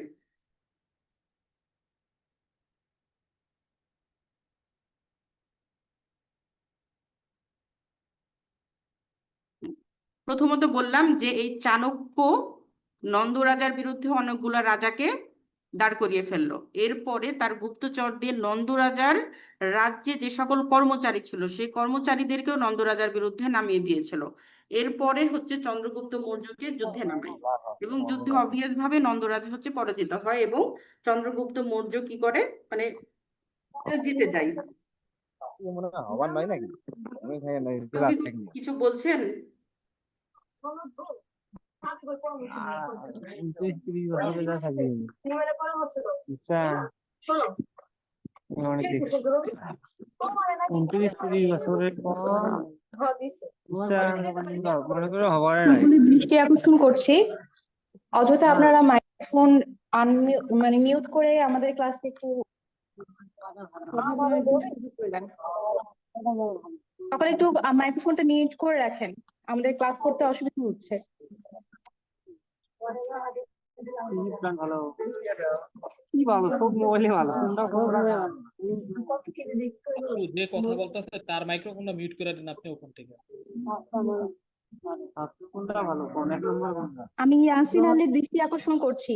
ইয়াসিন আলী, আপনি যদি শুনতে পারেন আপনার মাইক্রোফোনটা একটু মিউট করে রাখুন। মোবাইলটা কাহিনী গো হ্যাঁ, আমার কথা শুনতে পাচ্ছেন? জি ম্যাম, শোনা যাচ্ছে। হ্যাঁ, আমার ইলেকট্রিসিটি চলে গেছে, আমি ফোন থেকেই বলছি, আপনারা একটু শুনবেন, শেষ করে ফেলবো। যেটা বলছিলাম যে চন্দ্রগুপ্ত মৌর্য নন্দ রাজাদেরকে হারিয়ে তিনি সিংহাসন লাভ করে। সিংহাসনে লাভের পর হচ্ছে চন্দ্রগুপ্ত মৌর্য কি করলো, তার সাম্রাজ্য বিস্তারে হচ্ছে অগ্রসর হলো। এরপরে 323 খ্রিস্টপূর্বাব্দে তিনি কিন্তু সাম্রাজ্য জয়লাভ করে 321 খ্রিস্টপূর্বাব্দে। এর 2 বছর পর 323 খ্রিস্টপূর্বাব্দে সিকান্দার নামে একজন হচ্ছে রাজা ছিল। সিকান্দারটা ছিল হচ্ছে ওই যে আমি বললাম যে পাকিস্তান এবং ভারতের সীমান্তে যেই পাঞ্জাব অঞ্চলটা ছিল সেই পাঞ্জাব অঞ্চলের রাজা ছিল হচ্ছে সিকান্দার। এই সিকান্দারটা আবার কে? সিকান্দার ছিল গ্রিসের প্রতিনিধি। পাঞ্জাব দখল করেছিল আলেকজান্ডার দি গ্রেট, ওনার সৈন্যবাহিনী। পাঞ্জাব কিন্তু ওই সিকান্দারের আন্ডারেই ছিল। পাঞ্জাব থেকে শুরু করে পাঞ্জাবের পুরাটা, এবার বেলুচিস্তান, আফগানিস্তানের অনেকগুলো জায়গা, ইরানের অনেকগুলো জায়গায় একটা বিস্তীর্ণ এলাকার রাজা ছিল হচ্ছে সিকান্দার। এই সিকান্দার হচ্ছে 323 খ্রিস্টপূর্বাব্দে মারা যায়। ফলে গ্রিকের অধিকৃত যে রাজ্যগুলা ছিল, এখানে বিদ্রোহ শুরু হয় এই সিকান্দারের মৃত্যুর পর। সিকান্দারকে কি করেছিল, এই গ্রিসের প্রতিনিধি হিসাবে রাজা করে দিয়ে গেছিল এই এলাকার, পাঞ্জাব, পাকিস্তানের পুরো অংশটা, আফগানিস্তানের যে অংশ এবং ইরান পর্যন্ত। এই সিকান্দার ছিল ওখানকার রাজা। উনি মারা গেল কবে? 323 খ্রিস্টপূর্বাব্দে যখন মারা যায় তখন ওই রাজ্যগুলোতে বিদ্রোহ শুরু হয়ে গেল। দিকে দিকে গ্রিক শাসকদের মানে হত্যা করতে শুরু করে ভারতীয়রা, কারণ ভারতীয়রা তো অবশ্যই তাদের দাসত্ব থেকে মুক্ত হতে চাইবে। তো একজন গ্রিক দার্শনিক আছে, তার নাম হচ্ছে জাস্টিন। এই জাস্টিনের মতে যে স্বাধীনতা সংগ্রামের মানে যে স্বাধীনতা সংগ্রামটা চলছিল পুরো ভারতবর্ষ জুড়ে গ্রিকদের বিরুদ্ধে, এটার নায়ক ছিল হচ্ছে আমাদের এই যে চন্দ্রগুপ্ত মৌর্য। 305 খ্রিস্টপূর্বাব্দে সিকান্দারের সেনাপতি, 305 মনে রাখেন যে 323-এর অনেক বছর পর, কিন্তু 305 খ্রিস্টপূর্বাব্দে সিকান্দার তো মারা যায়, 323 খ্রিস্টপূর্বাব্দে মারা গেল। এর অনেক পরে সিকান্দারের একজন সেনাপতি ছিল, উনি চলে গেছিল পরবর্তীতে 5 সালে। ইনি কি করে, আবার ভারতীয় গ্রিক যে অধিকৃত অঞ্চলগুলো ছিল সেগুলো পুনরুদ্ধার করতে উনি হচ্ছে চলে আসে ভারতে। আবার এই যে গ্রিক সেনাপতিটার কথা বলছি এটার নাম হচ্ছে সেলুকাস। এই প্রশ্নটা বারবার আসে যে সেলুকাস কে? এটা হচ্ছে একজন গ্রিক সেনাপতি। যেহেতু সিকান্দারের সেনাপতি ছিল, সিকান্দার গ্রিসের ছিল, সুতরাং সেলুকাস হচ্ছে গ্রিসের সেনাপতি। তো সেলুকাস কি করে, ভারতে আসে গ্রিকদের যে অধিকৃত অঞ্চলগুলো ছিল সেগুলো পুনরুদ্ধার করতে, এবং চন্দ্রগুপ্ত মৌর্যের সাথে তার যুদ্ধ হয়। যুদ্ধের ফলাফল সম্পর্কেও মানে ইতিহাসবিদরা স্পষ্ট কিছু বলতে পারে না, কারণ অনেক আগের ঘটনা তো ধারণা করে নেওয়া হয়। যে অনেকে বলে হচ্ছে সেলুকাস পরাজিত হয়েছিল, আবার অনেকে বলে শেষ পর্যন্ত চন্দ্রগুপ্ত মৌর্যের সাথে তিনি একটি সন্ধি করে, মানে সমঝোতা চুক্তি করে। সে সমঝোতা চুক্তির শর্ত অনুসারে সেলুকাস হচ্ছে আফগানিস্তানের কিছু এলাকা, যেমন হচ্ছে কাবুল, কান্দাহার, বালুচিস্তান, এরকম অনেকগুলা জায়গা কি করে যে চন্দ্রগুপ্তকে দিয়ে দেয়। এবং এই সেলুকাসের যে কন্যা, সেলুকাসের কন্যার নাম হচ্ছে হেলেন, এই হেলেনকে কি করে চন্দ্রগুপ্তের সাথে বিয়ে দিয়ে দেয়। অপরদিকে চন্দ্রগুপ্ত মৌর্য সেলুকাসকে 500 হাতি উপহার দেয়। তাহলে কি দেখলাম এখানে আমরা, যে চন্দ্রগুপ্ত মৌর্য সেলুকাসের সাথে যুদ্ধ হয়ে পরাজিত হোক বা পরাজিত না হয়ে তার একটা সন্ধি যেটাই করুক না কেন, এটার মাধ্যমে সেলুকাস কি করে একটা সন্ধি করে দিয়ে গ্রিক অধিকৃত এলাকাগুলো চন্দ্রগুপ্তকে দিয়ে দেয় এবং চন্দ্রগুপ্তের সাথে তার মেয়ের কিন্তু বিয়ে দিয়ে দেয়। আপনারা কি কেউ কথা বলছেন? না, একটু চুপ করবেন প্লিজ।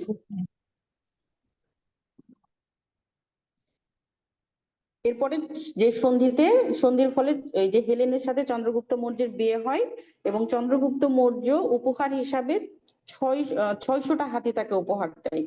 চন্দ্রগুপ্ত মৌর্য প্রায় মানে আমি বললাম তো যে পুরা দক্ষিণ অঞ্চল ছাড়া পুরা ভারতবর্ষ হচ্ছে চন্দ্রগুপ্ত মৌর্য দখল করেছিল। এই দখল করার জন্য অবশ্যই তার বিশাল সৈন্যবাহিনী দরকার ছিল। তো তার সৈন্যবাহিনীর সংখ্যা মনে করা হয় আনুমানিক প্রায় 6 লাখ। উনি যেখানে যুদ্ধ করতে যেত ভারতবর্ষের, সেখানে হচ্ছে সাম্রাজ্য বিস্তার করত। সেই জীবনে চন্দ্রগুপ্ত মৌর্য জৈন ধর্ম গ্রহণ করেছিল। জৈন ধর্ম সম্পর্কে আজকে কিছু বলছি না, এরপরে বলবো। তো এই জৈন ধর্ম অনুসারে তিনি হচ্ছে শেষ বয়সে রাজত্ব ত্যাগ করে এবং সন্ন্যাস গ্রহণ করেছিল। এবং সন্ন্যাস গ্রহণেরই এক সময় তিনি হচ্ছে দেহত্যাগ করেন, মানে মারা যায়। তিনি যখন মানে মারা গেল, তার প্রথম পুত্র ছিল, তার নাম হচ্ছে বিন্দুসার। এই যে এখন মানে আমি দেখাতে পাচ্ছি না, ইলেকট্রিসিটি নাই, ও কারণে ল্যাপটপে কানেক্ট নাই, আমি ফোন থেকে বলছি। আমি যে লেকচার শিট তৈরি করেছি, আমি আপনাদের গল্প আকারে বললে এগুলো সুন্দর করে লেকচার শিটে তোলা আছে। যে চন্দ্রগুপ্ত মৌর্যর পরে তার ছেলে হচ্ছে ক্ষমতায় আসবে, তার নাম হচ্ছে বিন্দুসার। বিন্দুসার নামটা মনে রাখলেই হবে, বিন্দুসার নিয়ে সেরকম কোনো প্রশ্ন আসে না। একবার এসেছিল যে চন্দ্রগুপ্ত মৌর্য বংশে, মানে মৌর্য বংশের দ্বিতীয় শাসকের নাম কি। প্রথমটা তো আমরা এতক্ষণ ধরে আলোচনা করলাম, এটা ভুল হওয়ার আর কারো মানে সম্ভাবনা নাই, যে চন্দ্রগুপ্ত মৌর্য, যে মৌর্য সাম্রাজ্য শুরু হয়েছিল বা বিস্তার লাভ করেছিল চন্দ্রগুপ্ত মৌর্যের মাধ্যমে। তিনি মারা যাবার পর তার পুত্র ক্ষমতায় আসে। তাহলে যদি প্রশ্ন করা হয় যে মৌর্য বংশের দ্বিতীয় রাজা কে ছিল, অবভিয়াসলি উত্তর হবে হচ্ছে বিন্দুসার। তার মানে কার পুত্র এটা? চন্দ্রগুপ্তের পুত্র। চন্দ্রগুপ্তের পর তার পুত্র বিন্দুসার যখন সিংহাসনে বসেন, তখন তিনিও কিন্তু রাজ্য বিস্তারে মনোনিবেশ করে। প্রায় 25 বছর তিনি হচ্ছে ক্ষমতায় ছিল। তো এবার যেহেতু বিন্দুসার নিয়ে বিস্তারিত ইতিহাসে কোনো আলোচনা নাই, প্রশ্ন তো এরকম আসে না, শুধুমাত্র জানা যায় যে উনি অনেক সাহসী একজন যোদ্ধা ছিল এবং তার বাবার মতো তিনিও রাজ্য বিস্তার করেছে। এরপরে আমরা চলে যাই যে যেই জায়গা থেকে বেশি প্রশ্ন আসে, চন্দ্রগুপ্ত মৌর্যের পরে সম্রাট অশোক। সম্রাট অশোকের নাম হচ্ছে চক্রবর্তী সম্রাট অশোক। আমরা চলে যাব অনেক বছর পর, কোথায় ছিলাম, 321 খ্রিস্টাব্দে শুরু হলো মৌর্য বংশ। এখন আমরা চলে আসি 272 খ্রিস্টপূর্বাব্দে, এটা হচ্ছে থার্ড জেনারেশন। বিন্দুসারের পর তার পুত্র হচ্ছে সম্রাট অশোক। বিন্দুসারের মৃত্যুর পর উত্তরাধিকারের প্রশ্নে এই বিন্দুসারের অনেকগুলা ছেলে ছিল, মানে রাজকুমার ছিল। এই রাজকুমারদের মধ্যে গৃহযুদ্ধ শুরু হয়। বিন্দুসার তিনি চেয়েছিলেন যে তার যেটা বড় পুত্র ছিল তার নাম ছিল সুসীন। তার পুত্রের নাম কি ছিল? সুসীন। এই সুসীনকেই তিনি উত্তরাধিকার হিসাবে মানে চেয়েছিলেন মনে মনে, যে তিনি যখন মারা যাবেন তখন যেন সুসীনকে উত্তরাধিকার করা হয়। কিন্তু সুসীন মানে অনেক অহংকারী এবং উগ্র একজন মানুষ ছিল। এই যে তার উগ্রতার কারণে এবং অহংকারী থাকার কারণে বিন্দুসারের যে রাজসভা ছিল, তার যে মন্ত্রীরা ছিল, তারা চেয়েছিল যে এই সুসীনকে তারা হচ্ছে সম্রাট বানাবে না।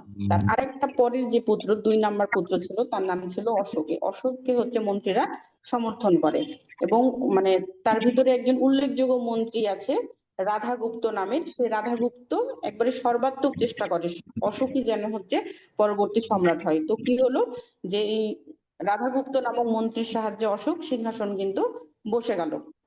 এবং পরবর্তীতে কি করলো, এই যে রাধাগুপ্তকে তার প্রধান হচ্ছে পরামর্শক হিসাবে নিয়োগ করলো এবং তাকে প্রধানমন্ত্রীও বানিয়েছিল। এখন দেখেন, আগে ঘটনায় আসেন, যে এই যে উত্তরাধিকার হিসাবে বিন্দুসার চেয়েছিল সুসীনকে, তার পুত্র সুসীনকে। সুসীন কিন্তু অনেক ধূর্ত ছিল, চালাক ছিল, উগ্র ছিল এবং অহংকারী ছিল। তো অশোক যেহেতু এখন সাম্রাজ্যে বসলো, অশোক এটা মনে মনে ভাবলো যে যে কোনো সময় কিন্তু সুসীন তার সাথে বিদ্রোহ করে বসতে পারে। এই কারণে তিনি কি করলো, চালাকি করে তাকে কিন্তু হত্যা করে ফেলেছে। কিভাবে হত্যা করেছে এই ঘটনাটা একটু শুনে রাখেন, যে কয়লা ভর্তি একটা জ্বলন্ত গর্ত তৈরি করলো তিনি, একটা গর্তে কয়লা ভর্তি করে রাখলো এবং তাকে হচ্ছে ফেলে দিয়ে কিন্তু হত্যা করে। এরপরে আর একটা ঘটনা তিনি ঘটিয়েছিল, সেটা হচ্ছে যে একটা বই আছে বৌদ্ধদের, বইটার নাম হচ্ছে দীপবংশ এবং মহাবংশ, সম্ভবত এটাই নাম, যে দীপবংশ এবং মহাবংশ নামের একটা বৌদ্ধ গ্রন্থ আছে। তো এই বইয়ে লেখা আছে যে অশোকের সর্বমোট 99টা ভাইকে সে হত্যা করে। মানে আমার কাছে এটা একটু অবিশ্বাস্য এবং হাস্যকর মনে হয়েছে, যে কিভাবে 99টা ভাই হতে পারে। অনেকের হয়, কিন্তু 99টা ভাই হওয়ার জন্য অনেকগুলা, তাহলে বিন্দুসার বিয়ে করেছিল, তার আবার অনেকগুলা, যাই হোক, যেহেতু আছে আমি এই ঘটনাটা বলি যে 99টা ভাইকে সে হত্যা করেছিল, শুধুমাত্র একজনকে বাঁচিয়ে রেখেছিল, সেটার নাম ছিল বিদাশুক। বিদাশুক নামের এক ভাইকে সে বাঁচিয়ে রেখে বাকি 99টাকে সে কিন্তু হত্যা করে ফেলে। যদিও এটার কোনো ঐতিহাসিক প্রমাণ নাই, মানে আমি এখন যেগুলো বলবো এগুলো হচ্ছে যে একটা ইতিহাসবিদ একরকম লিখেছে, আর একটা যখন বই পড়া হয় তখন দেখা যাবে যে অন্য ইতিহাসবিদ রকম করে বলে।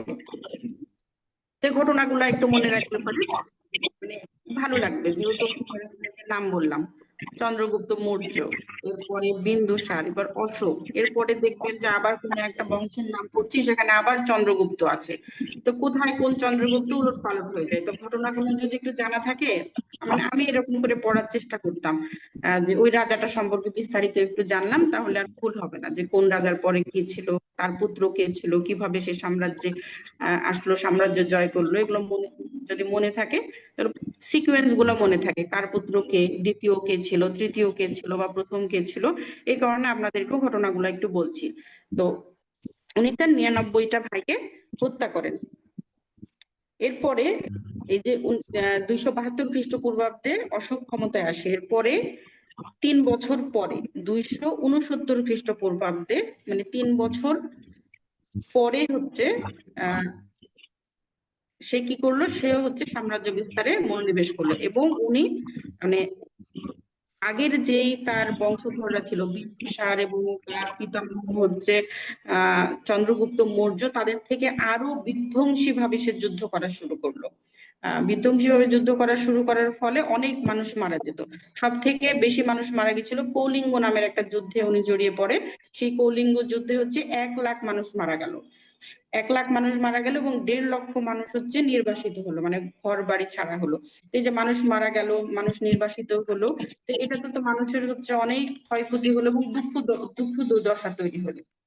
এই যে পরিবার পরিজনদের অপরিসীম দুঃখ কষ্ট, এটা দেখে সম্রাট অশোক খুব অনুশোচনা হলো, যে আমার কারণে এসব ঘটনা ঘটলো, যে এরকম ভয়ানক পরিস্থিতি আমি তৈরি করলাম। আসলে যুদ্ধ ভয়ানক ঘটনা, মানুষ মারা যাবে, মানুষের দুঃখ কষ্ট হবে। তো তিনি তার মানে মানসিক একটা পরিবর্তন হলো। এর ফলে তিনি কি হলো, যে এই যে দুর্ধর্ষ রাজা থেকে তিনি শান্তিপ্রিয় রাজাতে কিন্তু পরিণত হয়ে গেল। তিনি প্রজাদের শান্তির জন্য মানে প্রজা দরদি হয়ে উঠলো এবং তিনি হচ্ছে বৌদ্ধ ধর্ম গ্রহণ করলো। বৌদ্ধ ধর্ম কিসের জন্য গ্রহণ করলো? বৌদ্ধ ধর্ম ছিল হচ্ছে শান্তির ধর্ম।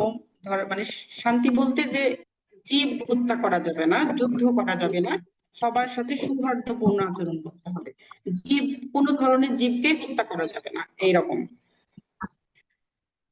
জীব হত্যা করে খাওয়া যাবে না, মূলত এটা ছিল, জীব হত্যা করা যাবে না। যদি জীব হত্যা না করি তাহলে তো যুদ্ধ হবে না, যুদ্ধ করব না।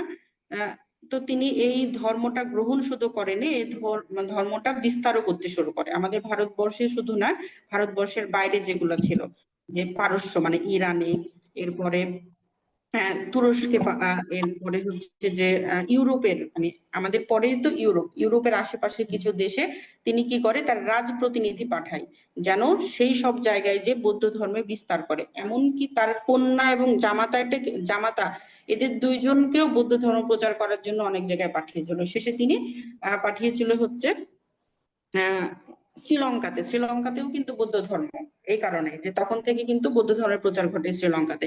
যে এটার কৃতিত্ব, শ্রীলঙ্কায় বৌদ্ধ ধর্ম হওয়ার কৃতিত্ব কিন্তু পুরোটাই হচ্ছে যে সম্রাট অশোকের, তার কন্যা এবং জামাতাকে সে পার্মানেন্ট ভাবে সিংহলে পাঠিয়ে দিয়েছিল। শ্রীলঙ্কাকে সেই সময় সিংহল নামে ডাকা হতো।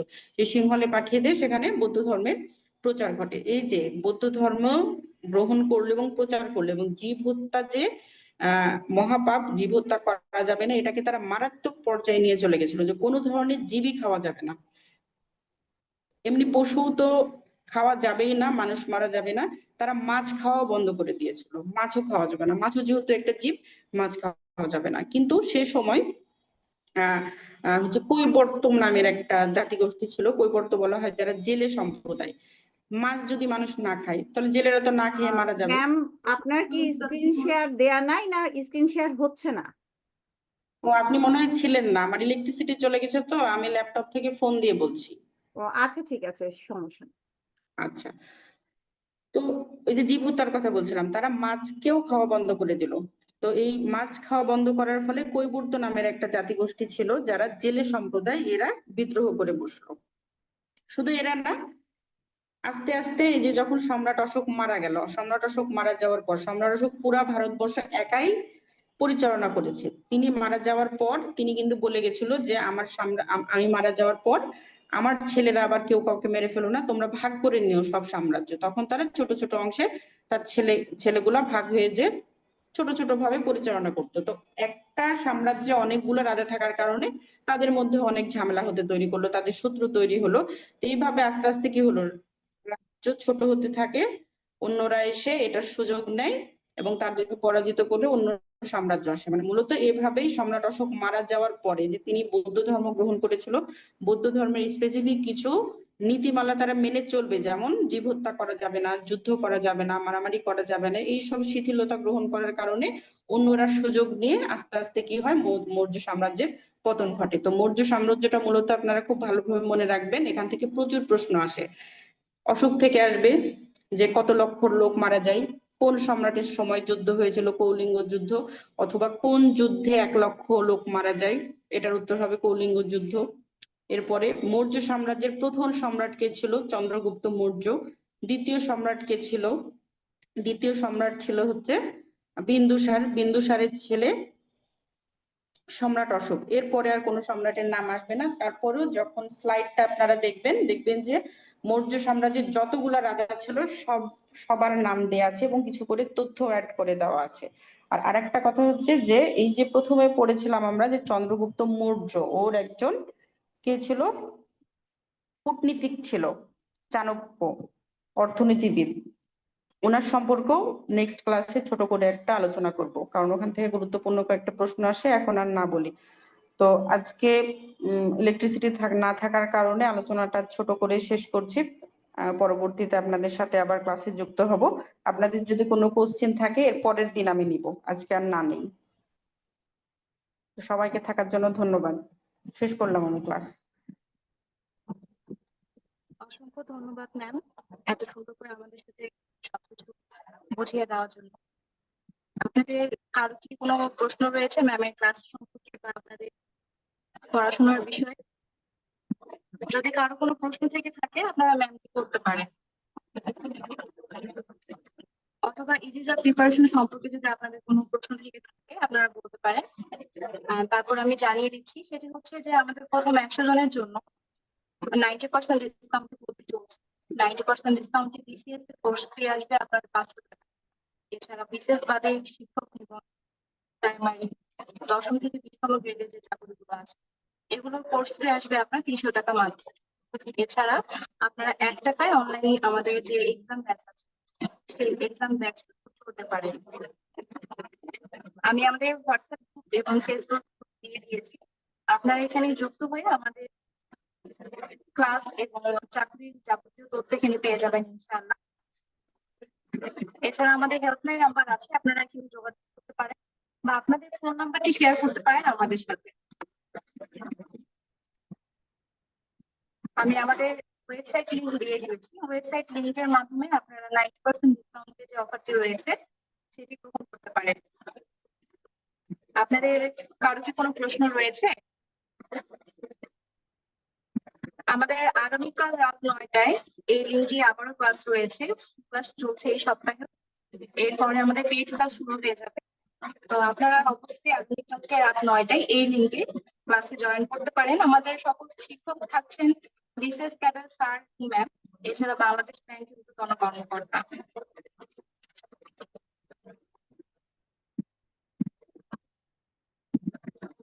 আমাদের ক্লাস রুটিন দিয়ে দেওয়া আছে, আপনারা চাইলে আমাদের ক্লাস রুটিনটা দেখে নিতে পারেন। এছাড়া গ্রাফিক্স বা ওয়েব ডিজাইনে যদি আপনারা কোনো কোর্স করতে চান সেটাও এখানে করতে পারেন।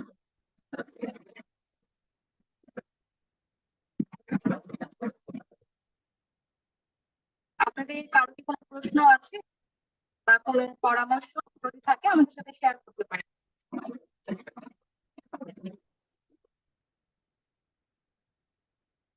আশা করছি কারো কোনো প্রশ্ন নেই। সকলকে অসংখ্য ধন্যবাদ আমাদের ক্লাসের শেষ সময় পর্যন্ত থাকার জন্য। আগামীকালকে ক্লাসে সকলকে আবার আমন্ত্রণ জানিয়ে শেষ হচ্ছে আমাদের আজকের সেই ক্লাসটি।